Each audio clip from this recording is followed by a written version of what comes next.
പിണറായി എന്ന് പറഞ്ഞാല് അയാൾ പകയുടെ വലിയൊരു ആൾ രൂപമാണ്. അയാൾ നമ്മൾ വിചാരിക്കുന്ന പോലെ പിണറായി വിജയൻ ഇപ്പോഴും പൂർണ്ണമായി മനസ്സിലാക്കിയിട്ടുണ്ടോ എന്ന് എനിക്കറിയില്ല. നമ്മളൊക്കെ വിചാരിക്കുന്നതിന്റെ ഒരു 100 ഇരട്ടി അപ്പുറത്ത് പകയുള്ളൊരു മനുഷ്യനാണ് പിണറായി. എന്നെ അറസ്റ്റ് ചെയ്തിട്ട് എന്നെ കസ്റ്റഡിയിൽ എടുത്തിട്ട് കോടതിയിലേക്ക് കൊണ്ടുവരുമ്പോഴത്തേക്ക് ഞാൻ ആ പോലീസ് ഉദ്യോഗസ്ഥരോട് ചോദിച്ചു, സുഹൃത്തെ ഏത് ജയിലിലാണ് എന്നെ പാർപ്പിക്കാൻ ചോദിച്ചു. കാരണം അകത്താവുന്ന ഉറപ്പാണ്. കാരണം ലോവർ കോർട്ടിലെ ഓഫീസർമാർ സർക്കാരിനെതിരായിട്ടൊന്നും പറയില്ല, പ്രത്യേകിച്ച് പിണറായി വിജയനെതിരായിട്ട് നമ്മൾ പറയുകയും ചെയ്യുന്നുണ്ട്. അകത്താവുന്നത് എനിക്ക് ഉറപ്പാണ്. കേരളത്തിലെ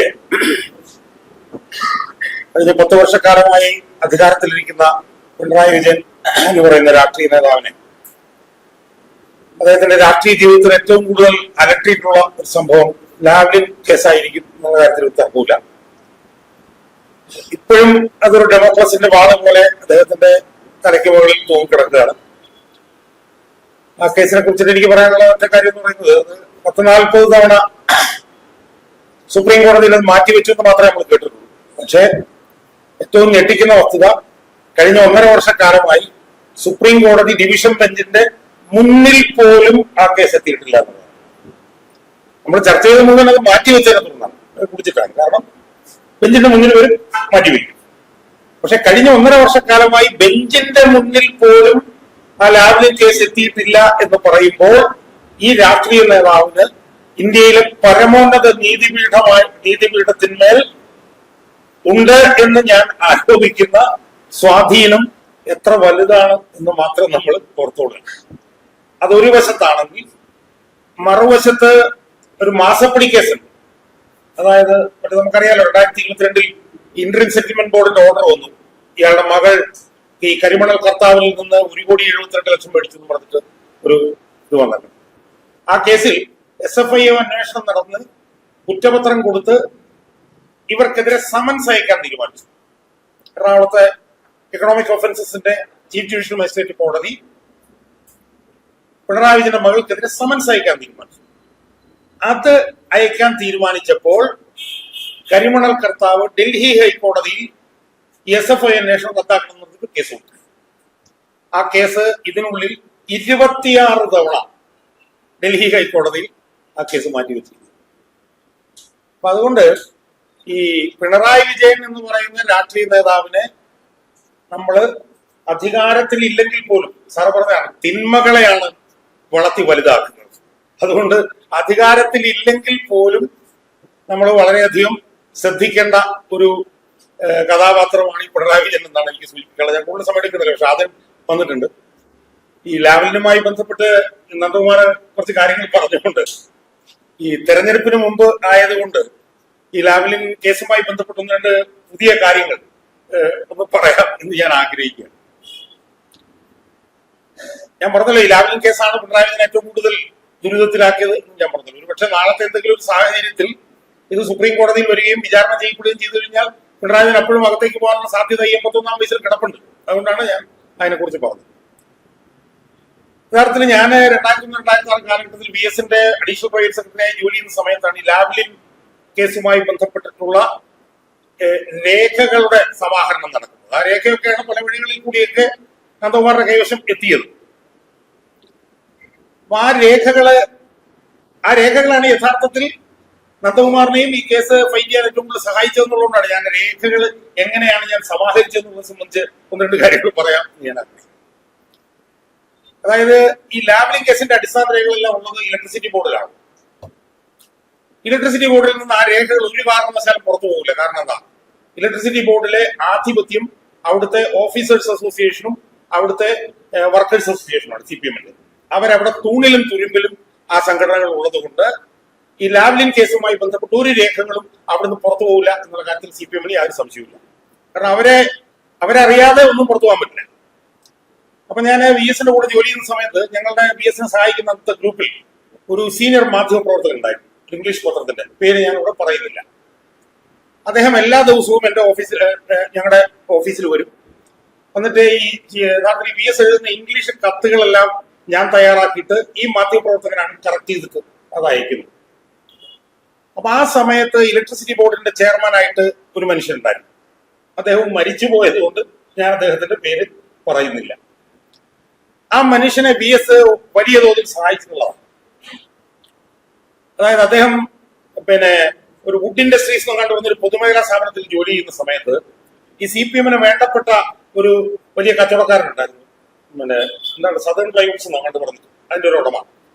അയാളുടെ ഒരു വലിയ അഴിമതി ഈ പിന്നീട് KC ബോർഡിന്റെ ചെയർമാനായി വന്ന് ഇയാൾ കണ്ടുപിടിക്കുകയും അത് കണ്ടുപിടിച്ചതിനെ തുടർന്ന് അദ്ദേഹത്തെ ഒരു പെണ്ണ് കേസിൽ പെടുത്തി അവിടുന്ന് സസ്പെൻഡ് ചെയ്യാൻ വേണ്ടിയിട്ട് പി ശശി വലിയൊരു ശ്രമം നടത്തി.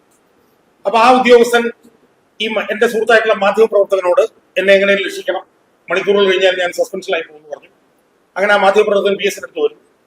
PS വീട്ടിൽ പോയി കാണുന്നു. അപ്പൊ CK നാണുവാണ് മന്ത്രി. CK നാണുവിനെ PS വിളിച്ചിട്ട് പറഞ്ഞു, ഇത് അഴിമതി വിരുദ്ധനായിട്ടുള്ള ഉദ്യോഗസ്ഥനാണ്, ഈ ഉദ്യോഗസ്ഥനെ നിങ്ങൾ അനാവശ്യമായി സസ്പെൻഡ് ചെയ്താൽ ഞാൻ വസ്ത്രപ്രസ്താവന കൊടുത്തു പറഞ്ഞ സസ്പെൻഷൻ ഒഴിവാക്കും. അപ്പൊ ആ ഉദ്യോഗസ്ഥനാണ് ഇലക്ട്രിസിറ്റി ബോർഡിന്റെ ചെയർമാനായിട്ട് ഇരിക്കുന്നത്. അപ്പൊ ആ ഉദ്യോഗസ്ഥൻ വിചാരിച്ചാൽ ഈ ലാവ്ലിൻ കേസിന്റെ രേഖകളെല്ലാം പുറത്തു കൊണ്ടുവരാൻ എന്ന് എനിക്ക് നല്ല ഉറപ്പാണ്. അപ്പൊ ആ ഉദ്യോഗസ്ഥന്മേൽ ഏറ്റവും കൂടുതൽ സ്വാധീനമുള്ള ആളാണ് ഈ PS കൂടെ ഞങ്ങളുമായിട്ട് സഹകരിക്കുന്ന ഈ മാധ്യമപ്രവർത്തകൻ. അപ്പൊ ഈ മാധ്യമപ്രവർത്തകൻ ദിവസം ഓഫീസിൽ വരുമ്പോഴത്തേക്ക് ഞാൻ പറയും എങ്ങനെയെങ്കിലും അവിടെ നിന്നത്. അപ്പൊ എന്നോട് പറഞ്ഞു, ഷാജാൻ നടക്കില്ല, കാരണം അവിടെ ഇലക്ട്രിസിറ്റി ബോർഡ് ഓഫീസേഴ്സിനും വർക്കേഴ്സിന് ശേഷമാണ് ആധിപത്യം, നടക്കില്ല. പക്ഷെ ഞാൻ എന്റെ ഈ മാധ്യമപ്രവർത്തകന്റെ മേൽ ചെലുത്തിയ നിരന്തര സമ്മർദ്ദത്തെ തുടർന്ന് എന്താ സംഭവിച്ചെന്നറിയാം. ആ KCBയുടെ ചെയർമാനായിട്ടുള്ള അദ്ദേഹം ഒരു വർക്കഹോളിക്കാണ്. വൈകിട്ടൊക്കെ രാത്രിയൊക്കെ ഉറങ്ങാതിരുന്ന് ജോലി ചെയ്യുന്ന ആളാണ്. അയാൾ എന്ത് ചെയ്യുന്നറിയാമോ? അയാള് രാത്രിക്ക് രാത്രി എല്ലാ ഡിപ്പാർട്ട്മെന്റിലും നേരിട്ട് തന്നെ ചെന്ന് ഇതിന്റെ മുഴുവൻ രേഖകളും സ്വന്തമായി ഫോട്ടോ കോപ്പി എടുത്ത് എന്റെ ഈ സുഹൃത്തായിട്ടുള്ള ഈ മാധ്യമപ്രവർത്തകന്റെ കൊടുത്തു. അപ്പൊ ഈ മാധ്യമപ്രവർത്തകൻ ഒരു ദിവസം വന്നിട്ട് ഒരു 100-300 പേജ് എന്റെ കയ്യിൽ തന്നു. ഷാജാനെ ഇതിനകത്ത് ഇത് മുഴുവൻ ഉണ്ടെന്ന്. അപ്പൊ ഞാൻ പറഞ്ഞു, ഇതെന്താണ് ഇത്രയും പേജ്? പക്ഷെ ഞാൻ എന്ത് ചെയ്തു, പിന്നെ എല്ലാ ദിവസവും 4 മണിയാകുമ്പോഴും 5 മണിയാകുമ്പോഴും രാവിലെ എഴുന്നേക്കും ഇത് നോക്കാൻ തുടങ്ങി. നോക്കി ഒരു മാസം കഴിഞ്ഞപ്പോൾ ഈ ലാവ്ലിൻ കേസുമായി ബന്ധപ്പെട്ടിട്ടുള്ള മുഴുവൻ വിശദാംശങ്ങളും ആ രേഖകളെ കൊടുത്തു. അപ്പം ഞാനിപ്പോ മരിച്ചു കഴിഞ്ഞിട്ട് ഞാൻ അദ്ദേഹത്തിന്റെ പേര് പറയുന്നത് ശരിയാണെന്ന് എനിക്കല്ല, ശരിയല്ലെന്ന് തോന്നുന്നുണ്ട്. പറയാമോ? സാറ് അദ്ദേഹമാണ് പിന്നീട് ഇലക്ട്രിസിറ്റി റെഗുലേറ്ററി കമ്മീഷന്റെ ഒക്കെ ചെയർമാനായിരുന്ന ശ്രീമാൻ TM മനോഹരൻ. അത് മരിച്ചുപോയി. പക്ഷെ എന്റെ സുഹൃത്തായിട്ടുള്ള മാധ്യമപ്രവർത്തകൻ പോയിട്ടുണ്ട്. പക്ഷെ അദ്ദേഹത്തിനോട് ചോദിക്കാൻ പേര് മനസ്സിലായി. അങ്ങനെ അതിൽ നിന്നാണ് അടിസ്ഥാനപരമായിട്ടുള്ള ലാവ്ലിന്റെ അഴിമതിയുടെ മുഴുവൻ രേഖകൾ. അപ്പം യഥാർത്ഥത്തിൽ ആ രേഖകൾ പുറത്തു കൊണ്ടുവന്നതിന് നമ്മൾ ഏറ്റവും കൂടുതൽ നന്ദി പറയേണ്ടത് ഈ മനോഹരൻ സാറിനെയാണ്. ഇനി അതിന്റെ ഫിനാൻഷ്യൽ ഭാഗങ്ങളുണ്ടല്ലോ, ആ ഫിനാൻഷ്യൽ ഭാഗങ്ങളുടെ രേഖകൾ കിട്ടിയത് എവിടെ നിന്നാണെന്നുള്ളതാണ് അതിനേക്കാൾ രസകരം. ശിവദാസ മേനോൻ എന്ന് പറയുന്ന ധനകാര്യമന്ത്രിയുടെ സ്റ്റാഫിൽ ഒരു രാഘവൻ പിള്ള ഉണ്ടായി, CITUവിന്റെ സംസ്ഥാന നേതാവ്. ഇരിക്കുന്ന പലർക്കും ചിലപ്പോൾ അറിയാമായിരിക്കും, തിരുവനന്തപുരത്തെ ഏറ്റവും പ്രധാനപ്പെട്ട CITU നേതാവായിരുന്നു അദ്ദേഹമായിരുന്നു ശിവദാസ മേനോന്റെ പ്രൈവറ്റ് സെക്രട്ടറി. അദ്ദേഹവും അന്തരിച്ചു. അദ്ദേഹമാണ് ഇതിന്റെ ഫിനാൻഷ്യൽ ഡീറ്റെയിൽസുമായി ബന്ധപ്പെട്ടിട്ടുള്ള മുഴുവൻ രേഖകളും എന്റെ കൊണ്ട് കേൾപ്പിക്കും. ഇത് രണ്ടും കൂടെ വെച്ച് റിസർച്ച് ചെയ്ത് എല്ലാം തയ്യാറായ ഒരു 300 പേജ് രേഖയാണ്. എവിടെക്കടെയൊക്കെ ഞാൻ വഴിയല്ല കേട്ടോ, ഇനി ഞാൻ പറയുന്നത് എനിക്ക് മടിയില്ല, അത് ഈ നന്ദകുമാറിന്റെ എത്തിയത്. അത് ഒരു വശം. അത് കഴിഞ്ഞ് നന്ദകുമാർ ഫൈറ്റ് ചെയ്തു. ഈ കേസ് CBIക്ക് പോയി. അപ്പൊ CBIക്ക് പോയപ്പോഴത്തേക്കും CBI അന്വേഷണം വരുന്ന ഘട്ടം എത്തിയപ്പോഴത്തേക്കും ഞാൻ എന്റെ ഒരു ദൃശ്യമാധ്യമ പ്രവർത്തകൻ, അദ്ദേഹം സീനിയർ ദൃശ്യമാധ്യമ പ്രവർത്തകൻ, അദ്ദേഹത്തിന്റെ പേര് ഞാൻ പറയുന്നില്ല, അദ്ദേഹം CBIയിലൊക്കെ നല്ല സ്വാധീനമുള്ളതാണ്. അദ്ദേഹത്തോട് ഞാൻ ചോദിച്ചു, ഈ CBI അന്വേഷിക്കുന്ന ഉദ്യോഗസ്ഥൻ ആരാണെന്ന് നമുക്കൊന്ന് അന്വേഷിക്കാൻ പറ്റുമെന്ന് ചോദിച്ചു. അപ്പൊ അദ്ദേഹം അന്വേഷിച്ചിട്ട് ആ CBI ഉദ്യോഗസ്ഥൻ ആരാണ് എന്നുള്ളത് കണ്ടുപിടിച്ചു തന്നു. അപ്പൊ ഞാൻ ചോദിച്ചു, ഈ ഉദ്യോഗസ്ഥനെ എനിക്കൊന്ന് കാണാൻ പറ്റുമെന്ന് ചോദിച്ചു. അപ്പൊ ഞാൻ നോക്കട്ടെ സാധനം. അങ്ങനെ 2006 എനിക്കൊന്ന് VS സർക്കാർ വന്ന് ഒരു 2-3 ആഴ്ച കഴിഞ്ഞപ്പോഴത്തേക്കും ഈ CDC എന്ന് പറഞ്ഞ സ്ഥാപനത്തിൽ ഞാൻ ജോലി ചെയ്യായിരുന്നു. അതിന്റെ ഒരു ക്യാമ്പിന് ഞാൻ പൊന്മുടിയിലിരിക്കുന്ന സമയത്ത് ഈ മാധ്യമപ്രവർത്തകൻ എന്നെ വിളിച്ചിട്ട് പറഞ്ഞു, ഷാജാൻ, പേയാട് ഒരു വില്ലയിലൊരു വീട്ടിൽ ഈ ഉദ്യോഗസ്ഥരും അയാളുടെ കീഴുദ്യോഗസ്ഥനായിട്ടുള്ള ഒരു സർക്കിൾ ഇൻസ്പെക്ടറും കൂടെ ഉണ്ട്, അതുകൊണ്ട് ഷാജാൻ നേരെ അയാളെ പോയി കാണണം. ഞാൻ നേരെ അവിടെ ചെല്ലുന്നു. ഒരു 10-30 പേജിന്റെ ഒരു ഡോക്യുമെന്റ് ഞാൻ ഉണ്ടാക്കി വെച്ചിരുന്നു. ആ അന്വേഷണ ഉദ്യോഗസ്ഥന്റെ പേര് ഞാനിപ്പോ പറഞ്ഞേക്കാം. അദ്ദേഹത്തിന്റെ പേര് അശോക് കുമാർ. അശോക് കുമാറിന്റെ അടുത്ത് ഞാനൊരു 3 മണിക്കൂർ ഇരുന്ന് ഇത് മുഴുവൻ അങ്ങ് വിശദീകരിച്ചു. അവസാനം അശോക് കുമാർ എഴുതിയിട്ട് എന്നോട് തൊഴുതിട്ട് പറഞ്ഞു, എന്റെ സാറേ വളരെ സന്തോഷം, കാരണം എനിക്ക് ഈ കേസിനെ കുറിച്ച് ഒന്നും അറിയില്ലായിരുന്നു, സാറ് തന്നുകൊണ്ട് എനിക്ക് വലിയ ഗുണമായിരുന്നു. അത് കഴിഞ്ഞ് 6 മാസം കഴിഞ്ഞ് റിപ്പോർട്ട് വന്നു കഴിഞ്ഞ് നോക്കുമ്പോൾ ഞാൻ കൊടുത്ത മുഴുവൻ മെറ്റീരിയൽ ആ റിപ്പോർട്ടിലുണ്ട്. ഒരു വള്ളിമുള്ളി വ്യത്യാസമില്ലാതെ ആ റിപ്പോർട്ടിൽ. അത് കഴിഞ്ഞിട്ടാണ് പിന്നെ ഈ കേസുമായി ബന്ധപ്പെട്ടുകൊണ്ട് നന്ദകുമാർ സുപ്രീം കോടതി ഉൾപ്പെടെ പോകുന്നത്. അന്ന് നന്ദകുമാറായിട്ട് എനിക്ക് വലിയ ബന്ധമൊന്നുമില്ല. പക്ഷെ നന്ദകുമാറിന് വേണ്ടി അന്നൊരു 100-300 പേജിന്റെ ഡോക്യുമെന്റ് തയ്യാറാക്കി വേറൊരാൾ വഴി നന്ദകുമാറിന്റെ കയ്യിലെത്തുകയാണ്. അപ്പം ഇങ്ങനെയൊക്കെയാണ് ഈ ലാവലിനുമായി ബന്ധപ്പെട്ടിട്ടുള്ള കാര്യങ്ങൾ. ഇതുവരെ അറിയപ്പെടാത്ത കുറച്ച് രഹസ്യങ്ങൾ ഞാൻ പറഞ്ഞാൽ കൂടുതൽ സമയം ഞാൻ ചെലവഴിക്കുന്നില്ല. എന്നെ സംബന്ധിച്ചിടത്തോളം എനിക്കിപ്പം ഞാനൊരു ദീർഘനിശ്വാസം വിടുകയാണ്. കാരണം ഈ പിണറായി വിജയന്റെ 10 വർഷം എനിക്ക് അതിജീവിക്കാൻ കഴിഞ്ഞല്ലോ, ഞാൻ ജീവനോടെ ഇരിക്കുന്നുണ്ടല്ലോ എന്നൊക്കെ എനിക്ക് ഒരു വലിയ സന്തോഷം എനിക്ക് തോന്നുകയാണ്.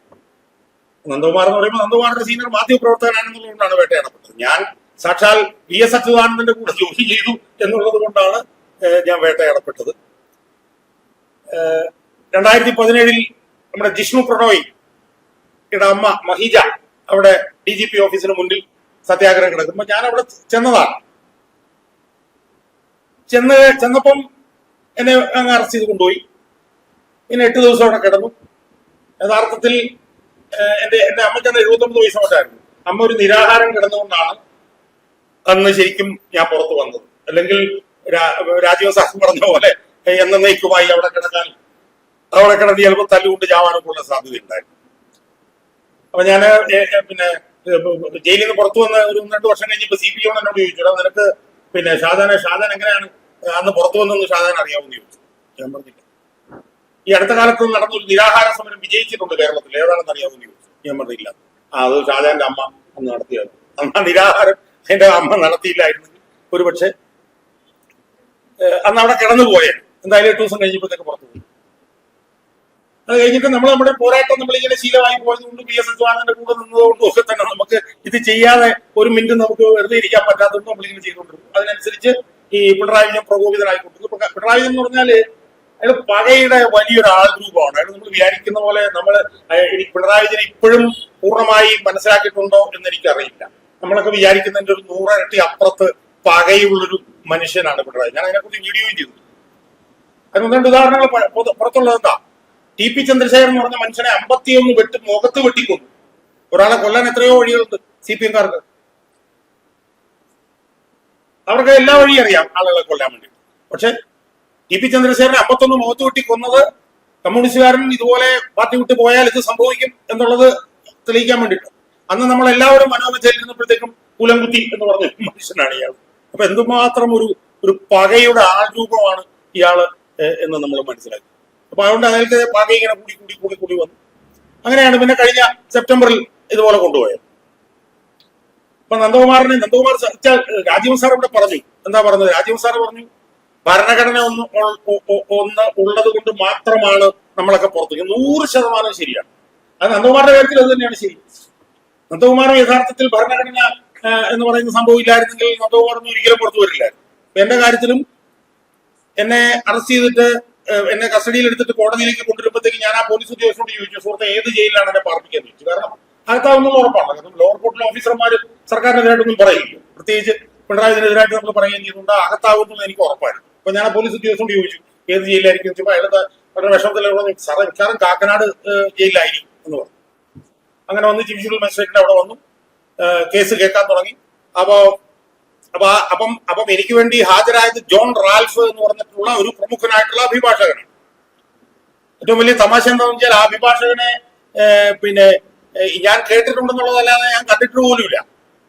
അവിടെ കേസ് അദ്ദേഹം എനിക്ക് വേണ്ടി വാദിക്കാൻ വരുന്നതിന് മുമ്പും ഒന്നും ഞാൻ ആ ജോൺ റാൽഫ് എന്ന് പറഞ്ഞിട്ടുള്ള അഭിഭാഷകനെ കണ്ടിട്ടില്ല, കേട്ടിട്ടേ ഉള്ളൂ. കാരണം അദ്ദേഹത്തിന് വേണ്ടി ഒരുപാട് വീഡിയോയും ചെയ്തിട്ടുണ്ട്. കാരണം നവീൻ ബാബുവിന്റെ അഭിഭാഷകനാണ്. എനിക്ക് അങ്ങനത്തെ പരിചയം. അപ്പൊ നമ്മൾ ചെയ്യുന്ന ഈ പോരാട്ടത്തിന്റെയൊക്കെ ഒരു ശരി കൊണ്ടായിരിക്കാം ഞാൻ ഒരിക്കലും ചിന്തിക്കാത്ത ഒരു മാധ്യമ പ്രവർത്തകൻ അതിന് വലിയൊരു പങ്ക് വഹിച്ചു. അദ്ദേഹം വഹിച്ച പങ്കിന്റെ ഭാഗമായിട്ടാണ് ഈ ജോൺ റാൽഫ് എന്ന് പറഞ്ഞ ആള് അവിടെ പ്രമുഖ അഭിഭാഷകൻ അവിടെ എത്തുന്നത്. ആ പങ്ക് വഹിച്ച ആളെ ഇവിടെ വേദിയിൽ പിന്നെ സദസ്സിലുണ്ട്, വേദിയിലില്ല. അദ്ദേഹത്തിന്റെ പേരാണ് ഷാജൻ കരീം. അദ്ദേഹമാണ് ഈ അഭിഭാഷകർക്ക് ഏർപ്പാടാക്കി തന്നത്. അപ്പൊ അവിടെ വെച്ചും യഥാർത്ഥത്തിൽ ഈ ജഡ്ജിക്ക് അല്ലെങ്കിൽ ഈ ന്യായാധിപന് ഞാൻ നടത്തുന്ന പ്രവർത്തനം എന്താണെന്ന് അറിയാവുന്നതുകൊണ്ടാണ് ഞാൻ അന്നും ജാമ്യം കിട്ടി പോകുന്നത്. അല്ലെങ്കിൽ അന്ന് ഞാൻ അകത്തായി പോയത്. എന്റെ വിശദാംശങ്ങൾ സമയം പോകുന്നുള്ളതുകൊണ്ട് ഞാൻ ഇവിടെ പറയുന്നില്ല. അതിനുശേഷം എന്റെ വീട്ടിൽ റെയ്ഡ് നടത്തി. ആ റെയ്ഡ് നടത്തിയത് കേരളത്തിലെ ഏറ്റവും ഉന്നത സ്ഥാനത്തിരിക്കുന്ന ഒരു പോലീസ് ഉദ്യോഗസ്ഥൻ എനിക്കെതിരെ കൊടുത്ത കേസിന്റെ ഭാഗമായിട്ടാണ്. അയാളുടെ പേരാണ് എസ് ശ്രീജിത്ത്. അയാള് യഥാർത്ഥത്തിൽ ഇപ്പം എനിക്കെതിരെ ഈ നിമിഷം വരെ 9 FIR അയാൾ എനിക്കെതിരെ ഇട്ടിട്ടുണ്ട്. ഞാൻ അതിന്റെ വിശദാംശങ്ങളിലേക്കൊന്നും ഞാൻ പോകുന്നില്ല. അതൊക്കെ അതിന്റെ വഴിക്ക് പോയിക്കോട്ടെ. ഞാൻ എന്തായാലും 10-25 വർഷമായിട്ട് അയാൾക്കെതിരെ സമരം ചെയ്യുന്നതാണ്. ആ സമരം അതിന്റെ വഴിക്ക് അങ്ങനെ പോയിക്കൊണ്ടിരിക്കും. കാരണം PS അച്യുതാനന്ദനിൽ നിന്നാണല്ലോ നമ്മൾ ശിക്ഷത്വം സ്വീകരിച്ചത്. അപ്പൊ ഞാൻ പറഞ്ഞു വരുന്ന ഇത്രേ ഉള്ളൂ. ഞാൻ കൂടുതൽ ദീർഘിപ്പിക്കുന്നില്ല. കഴിഞ്ഞ 10 വർഷം എങ്ങനെ മറികടന്നു സംബന്ധിച്ച് എനിക്കിപ്പോഴും ഒരു മറുപടി എനിക്ക് കിട്ടിയിട്ടില്ല. എന്തായാലും ഭരണമാറ്റം ഇവിടെ ഉണ്ടാകും എന്നുള്ള കാര്യത്തിൽ ഒരു തർക്കവുമില്ല. ഇനി അതിനെ ആർക്കും തടഞ്ഞു നിർത്താൻ കഴിയില്ല. കാരണം കേരളത്തിൽ ഒരിക്കലും കാണാനും കേൾക്കാനും കഴിയാത്ത അത്ര ഏകാധിപത്യ ഒരു താൻ പ്രമാണിത്ത താൻ പോരിമ മാത്രം കാണിക്കുന്ന ഒരു ഭരണാധികാരി ഇവിടെ ഉണ്ട് എന്നുള്ളത് കൊണ്ട് ആ ഭരണാധികാരിയെ ചവിട്ടി പുറത്താക്കാൻ കേരളത്തിലെ കക്ഷി രാഷ്ട്രീയ ഭേദമന്യേ ജനങ്ങൾ തീരുമാനിച്ചിട്ടുള്ളത് കൊണ്ട് ഇനി ആര് വിചാരിച്ചാലും അതൊരു അവലാഞ്ചയാണ്. അതിനെ തടഞ്ഞു നിർത്താൻ ഇനി ഒരു ശക്തിക്കും കഴിയും എന്ന് ഞാൻ വിശ്വസിക്കുന്നു.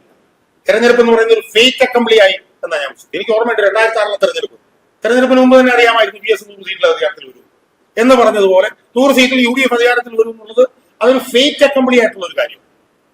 കാരണം ഇനി ആര് വിചാരിച്ചാലും പിണറായി വിജയനെ ഇവിടെ തുടരാൻ ജനം അനുവദിക്കില്ല. അതുകൊണ്ട് ഈ 10 വർഷം ഞാൻ കടന്നു വന്നു എന്നുള്ളത് എനിക്ക് വളരെ അഭിമാനകരമായി തോന്നുന്നു.